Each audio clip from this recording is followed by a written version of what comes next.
Dear students, welcome to Hindi chamber. ഞാൻ Babu N Panakkal.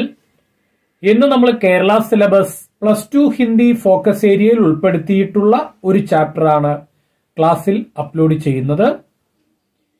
Focus ഏരിയയിൽ ആകെ 9 ലെസണാണ് ഇത്തവണ പഠിക്കാൻ തന്നിരിക്കുന്നത്.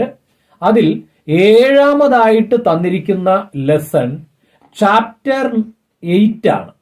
ചാപ്റ്റർ 8 എന്ന് പറയുമ്പോൾ യൂണിറ്റ് 3 ഇക്കായി 3 ചാപ്റ്റർ 8 ജമീൻ ഏക് സ്ലേറ്റ് കാ നാം ഹേ എന്നുള്ളതാണ്. ശ്രീ ഏകാന്ത് ശ്രീവാസ്തവ് എന്ന വളരെ പ്രസിദ്ധനായ ഒരു ലേഖകന്റെ ഒരു ആത്മകഥയാണ് അഥവാ ഓട്ടോബയോഗ്രഫിയാണ് നമുക്ക് പഠിക്കാനായിട്ട് ഫോക്കസ് ഏരിയയിൽ തന്നിട്ടുള്ള ജമീൻ ഏക് സ്ലേറ്റ് കാ നാം ഹേ. ഭൂമി ഒരു സ്ലേറ്റിന്റെ പേരാണ് എന്നുള്ളത്. നമുക്ക് നമ്മുടെ ക്ലാസ്സിലേക്ക് കടക്കുന്നതിന് മുമ്പ് നമ്മുടെ ക്ലാസിന്റെ ഒരു പ്രത്യേകത ഞാൻ ഒന്നുകൂടെ ഓർപ്പിക്കാം.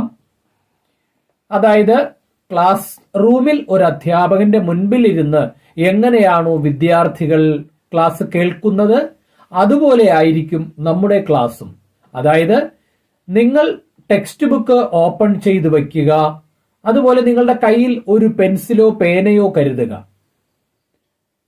എന്തിനാ പെൻസിലോ പേനയോ കരുതുന്നത്?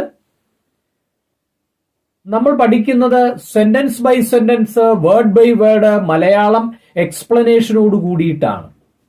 അപ്പോൾ ഞാൻ പറയുന്ന ഏതെങ്കിലും ഒരു വേർഡിന്റെ മീനിങ് നിങ്ങൾക്ക് അറിയാൻ വയ്യെങ്കിൽ അണ്ടർലൈൻ ചെയ്യുക, അതിന്റെ മുകളിൽ അതിന്റെ മലയാളത്തിലുള്ള മീനിങ് എഴുതിയെടുക്കുക. അപ്പോൾ നിങ്ങൾക്കത് വളരെ കൂടുതൽ പ്രയോജനം ചെയ്യുന്നതാണ്. അതുകൊണ്ട് ടെക്സ്റ്റ് ബുക്ക് ഓപ്പൺ ചെയ്ത് വെച്ചുകൊണ്ട് വേണം ഹിന്ദി ചേംബർ എന്ന ഈ ക്ലാസ് നിങ്ങൾ ശ്രദ്ധിക്കാനായിട്ട്. അപ്പൊ നമുക്ക് ക്ലാസ്സിലേക്ക് കടക്കാം. പേജ് നമ്പർ 55, ജമീൻ ഏക് സ്ലേറ്റ് കാ നാം ഹേ. ഭൂമി ഒരു സ്ലേറ്റിന്റെ പേരാണ്. ശ്രീ ഏകാന്ത് ശ്രീവാസ്തവയുടെ ഒരു ആത്മകഥയാണ്. നമുക്ക് പാഠത്തിലൂടെ നീങ്ങാം. അതിൽ ഒരു ചിത്രം കൊടുത്തിട്ടുണ്ട്. ചിത്രം നിങ്ങൾക്ക് സുപരിചിതമാണ്. അത് ഡോക്ടർ APJ അബ്ദുൽ കലാമിന്റെ ചിത്രമാണ്.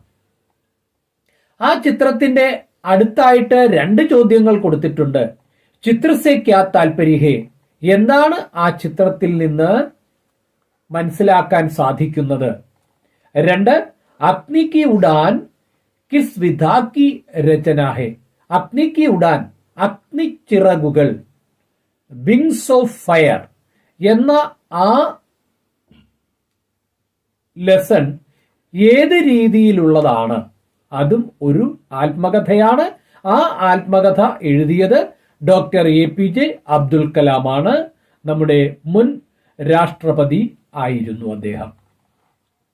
ഇനി നമുക്ക് ജമീൻ ഏക് സ്ലേറ്റ് കാ നാം ഹേ എന്ന ആ ചാപ്റ്റർ നോക്കാം. ഈ ചാപ്റ്റർ വളരെ ലെങ്തിയാണ്. അതുകൊണ്ട് ഒറ്റയടിക്ക് നമ്മൾ ഇത് അപ്ലോഡ് ചെയ്യുന്നില്ല. ഇത് 2 പാർട്ടായിട്ടാണ് അപ്ലോഡ് ചെയ്യാൻ ഉദ്ദേശിക്കുന്നത്. നമുക്ക് ലെസണിലേക്ക് നോക്കാം. നിങ്ങൾ എല്ലാവരും റെഡിയല്ലേ? ടെക്സ്റ്റ് ബുക്ക് ഓപ്പൺ ചെയ്തിട്ടുണ്ടല്ലോ, കയ്യിൽ ഒരു പെൻസിലും കരുതിയിട്ടുണ്ടല്ലോ. അപ്പോൾ ഞാൻ sentence by sentence, word by word മലയാളത്തിൽ എക്സ്പ്ലെയിൻ ചെയ്യാനായിട്ട് തുടങ്ങുകയാണ്. 30 अप्रैल को मेरी तदर्थ सेवा समाप्त कर दी गई और मैं बोरिया बिस्तर समेट कर अम्मा सहित बिलासपुर आ गया था.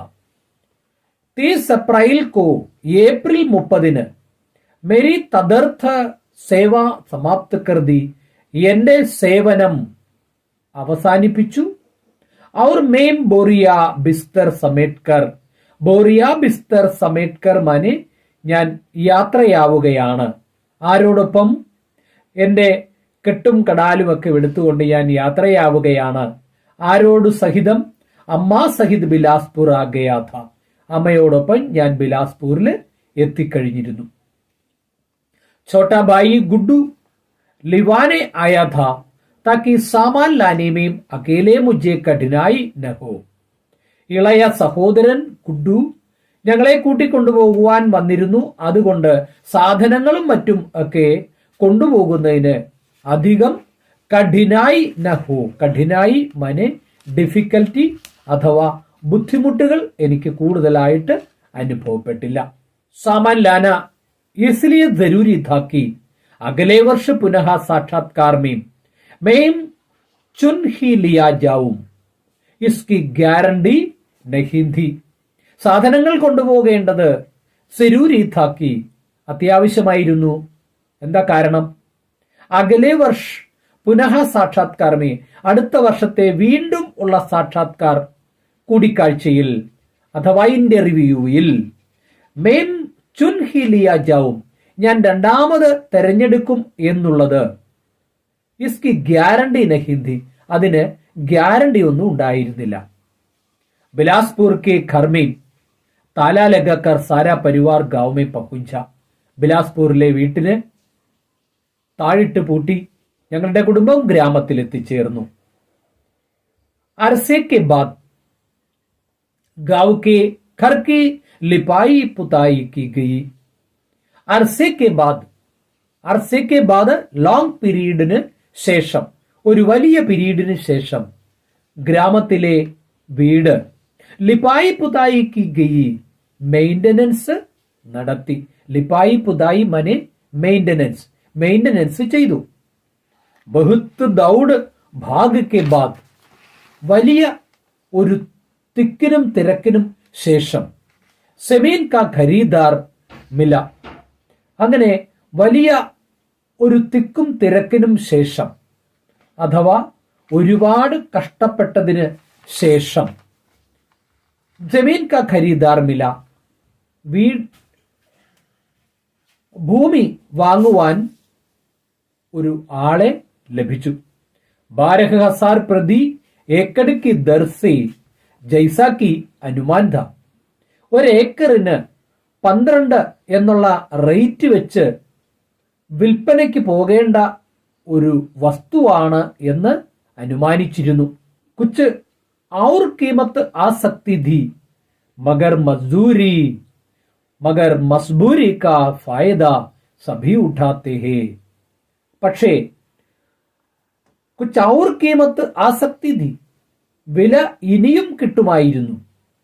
പക്ഷേ മസ്ബൂരി കാ ഫായദ സഭി ഉഠാത്തെ ഹേ.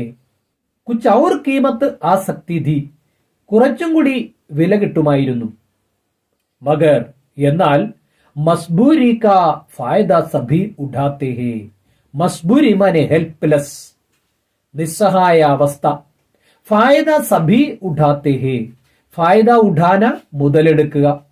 എന്നാൽ ഞങ്ങളുടെ നിസ്സഹായ അവസ്ഥ എല്ലാവരും മുതലെടുക്കാനാണ് നോക്കിയത്. ഹമാരെ പാസ് സമയം നഥ കാരണം ഞങ്ങളുടെ അടുത്ത് വേണ്ടത്ര സമയമുണ്ടായിരുന്നില്ല. ഷാദിക്ക് തയ്യാറിയാം ശുരു കർണി ഥി വിവാഹത്തിനുള്ള തയ്യാറെടുപ്പുകൾ നടത്തണമായിരുന്നു. ഭവിഷ്യനിധി സേ ഭി കുച്ച് 1000 रुपये പിതാജി നികാൽ ലായേ ഥേ.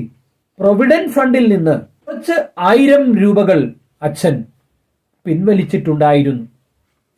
ദീദി ബഹുത്ത് ഭാവുക് ഹോ ഗയി. ചേച്ചിക്കാണെങ്കിൽ വലിയ വികാരഹീനയായി തീർന്നിരുന്നു. അവർ ബാത്ത് മേം രോപടുത്തി ഥി. അങ്ങനെ അവർ ദുഃഖം കൊണ്ട് ഓരോ കാര്യത്തിനും അവർ കരഞ്ഞിരുന്നു. മണ്ഡപ് ലഗാ ദിയാ ഗയാ ഥാ. കല്യാണ പന്തലും മറ്റുമൊക്കെ ഇട്ടുകൊണ്ടേയിരുന്നു. ഷാദിക്ക് കാർഡ് ഛപ് വിവാഹത്തിനുള്ള കാർഡ് പ്രിന്റ് ചെയ്ത് കഴിഞ്ഞിരുന്നു. മെഹമാൻ ആനയിലേക്ക് അതിഥികൾ വന്നു തുടങ്ങിയിരുന്നു. ഹൽദി തേൽ ചഠാന ശുരു ഹോ ഗയ. മഞ്ഞളും എണ്ണയും ഒക്കെ തേക്കുന്ന ആ ചടങ്ങും ആരംഭിച്ചിരുന്നു. ഹം സബ് വ്യവസ്ഥ സെ സന്തുഷ്ട ഥേ പർ മൻ ജൈസെ അഭി സെ ഖാലി ഖാലി ഔർ ഉദാസ് ഥാ. ഞങ്ങൾ എല്ലാവരും സബ് വ്യവസ്ഥാസി എല്ലാ അറേഞ്ച്മെന്റ്സിലും സന്തുഷ്ടതേ സന്തുഷ്ടരായിരുന്നു. എന്നാൽ പർ മൻ ജൈസെ അഭി സെ ഖാലി ഖാലി പക്ഷേ മനസ്സ് അപ്പോഴും ശൂന്യമായിരുന്നു. അവർ ഉദാസ്ഥ, വല്ലാത്ത ദുഃഖത്തിലുമായിരുന്നു. ജോ ഉപസ്ഥിതി ഥാ ഉസ്കി അനുപസ്ഥിതി സഭി സെ ദിൽ മേം ഘർ കർ ഗയി ഥി. എന്തൊക്കെയാണോ കൈവശമുണ്ടായിരുന്നത് അതിൻ്റെ ഇല്ലായ്മയിൽ എല്ലാവരുടെയും മനസ്സ് വല്ലാതെ അങ്ങ് വേദനിച്ചിരുന്നു. First paragraph over. Then second paragraph നമുക്ക് നോക്കാം. ജിസ് ദിൻ സെമീൻ की रजिस्ट्री होनी थी उसके एक दिन पहले पिताजी ने मुझे अपने साथ खेत चलने को कहा. ഭൂമിയുടെ രജിസ്ട്രേഷൻ നടക്കുന്ന ദിവസത്തിന്റെ തലേ ദിവസം അച്ഛൻ എന്നെയുമായിട്ട് ആ വയലിലേക്ക് പോകാനായിട്ട് തീരുമാനിച്ചു. ഘർമേ മെഹമാൻ ഥേ. ആ സമയത്ത് വീട്ടിൽ ധാരാളം അതിഥികളുണ്ട്. അവർ വിവാഹസെ സംബന്ധിത് ജരൂരി കാം ഭി. വിവാഹവുമായിട്ട് ബന്ധപ്പെട്ട അത്യാവശ്യമുള്ള ഒരുപാട് കാര്യങ്ങളും ഉണ്ടായിരുന്നു. पर मैं भी अप्रत्याशित प्रस्ताव से कुछ चकित हुआ.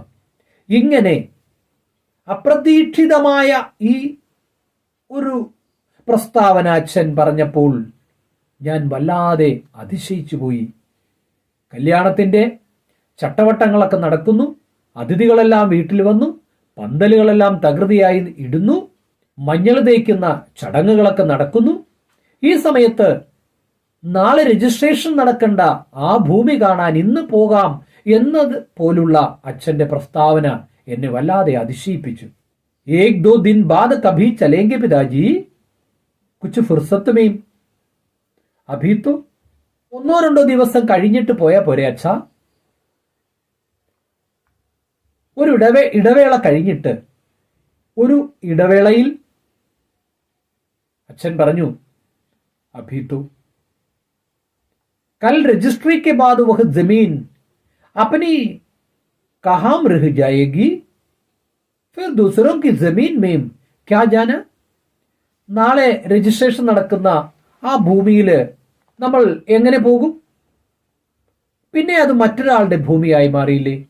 പിന്നെ എങ്ങനെയാ നമ്മൾ അവിടെ പോകുന്നത്? വേ ധീരെ സെ ബോലെ. അച്ഛൻ പതുക്കെ പറഞ്ഞു.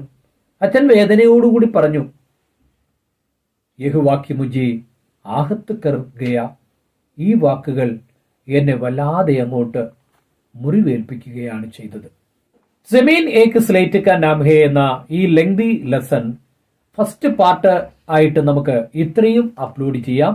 ഈ ക്ലാസ് നിങ്ങൾക്ക് ഇഷ്ടപ്പെട്ടുവെങ്കിൽ നിങ്ങൾ ലൈക്ക് ചെയ്യുക, ഷെയർ ചെയ്യുക, സബ്സ്ക്രൈബ് ചെയ്യുന്നതോടൊപ്പമുള്ള ബെല്ലൈക്കണിലെ ഓൾ ഓപ്ഷൻ കൂടി പ്രസ് ചെയ്യുകയാണെങ്കിൽ അടുത്ത ക്ലാസ് ഉടൻ തന്നെ നിങ്ങൾക്ക് നോട്ടിഫിക്കേഷനായിട്ട് ലഭിക്കുന്നതാണ്. അപ്പോൾ നമുക്ക് അടുത്ത ക്ലാസ്സിൽ വീണ്ടും കാണാം. നന്ദി, നമസ്കാരം.